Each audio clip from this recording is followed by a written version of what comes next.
বৈরী আবহাওয়ার মধ্যেও কুরবানি ঘিরে রাজশাহীতে জমে উঠেছে গবাদি পশুর হাট। বাজারে ছোট ও মাঝারি গরুর চাহিদা বেশি থাকায় বড় গরু নিয়ে কিছুটা দুশ্চিন্তায় ব্যাপারীরা। তবে ভারতীয় গরুর অনুপস্থিতিতে দেশি গরুর চাহিদা বেড়েছে এবং স্থানীয় খামারিরাও পাচ্ছেন ন্যায্য দাম তুলনামূলক কম হলেও বিক্রেতারা সন্তুষ্ট। রাজশাহী সিটি পশুর হাটে সরজমিনে দেখা যায় সকাল থেকেই বিভিন্ন জেলা উপজেলা থেকে খামারিরা বিভিন্ন সাইজের গরু নিয়ে আসছেন। দুপুরের আগেই হাটে গরুতে পরিপূর্ণ হয়ে ওঠে। মাঝারি সাইজের গরুর চাহিদা সবচেয়ে বেশি, সেগুলোর দাম ৭০,০০০ থেকে ১,২০,০০০ টাকার মধ্যে। বড় গরুর দাম ১,৫০,০০০ থেকে ২ লক্ষ টাকার মধ্যে এবং ছোট গরু ৫৫ থেকে ৭০,০০০ টাকার মধ্যে বিক্রি হচ্ছে।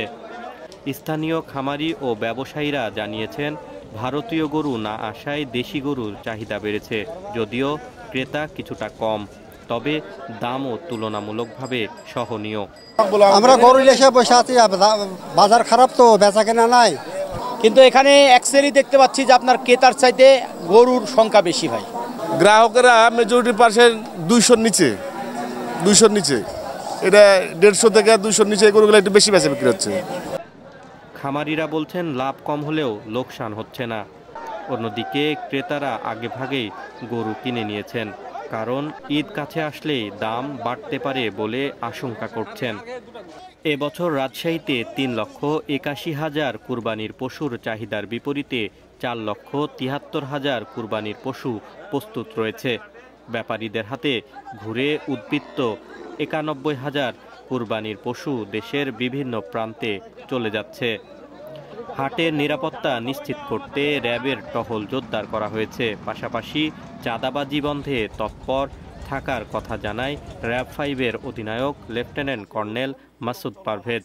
চিহ্নিত চাঁদাবাজি যারা, তাদেরকে আমরা যদি তথ্য পাই অবশ্যই গ্রেপ্তার করব, আইনের আওতায় নিয়ে আসবো। সামগ্রিক অর্থনৈতিক অবস্থা খারাপ, এই কারণে গরু নিয়ে দুশ্চিন্তায় খামারিরা। সিটি হাটের ইজারাদার রিয়াজুল ইসলাম রিয়াজ বলেন, হাটে পর্যাপ্ত নিরাপত্তা ব্যবস্থা রয়েছে, এছাড়া পর্যাপ্ত গরুও রয়েছে। আমরা আশা করছি যে আমাদের দেশীয় গরুর দ্বারাই ক্রেতাদের চাহিদা পূরণ করা যাবে। আমাদের হাটে পর্যাপ্ত গরু আছে, আমরা আশা করছি যে আমাদের দেশীয় গরু দ্বারাই আজকে এবারকার কুরবানি সম্পূর্ণ ব্যবস্থা করা যাবে, এটা আমাদের প্রত্যাশা। আর হাটে বেচা বিক্রি আস্তে আস্তে বৃদ্ধি পাচ্ছে। বর্তমানে গতকালকে থেকে হাটে পর্যাপ্ত বেচা বিক্রি হচ্ছে এবং পর্যাপ্ত গরুও আছে, গরুর কোনো সংকট হবে না ইনশাআল্লাহ আশা করছি। তবে শেষের দিকে গরু বিক্রি বাড়বে বলে প্রত্যাশা ইজারাদারের।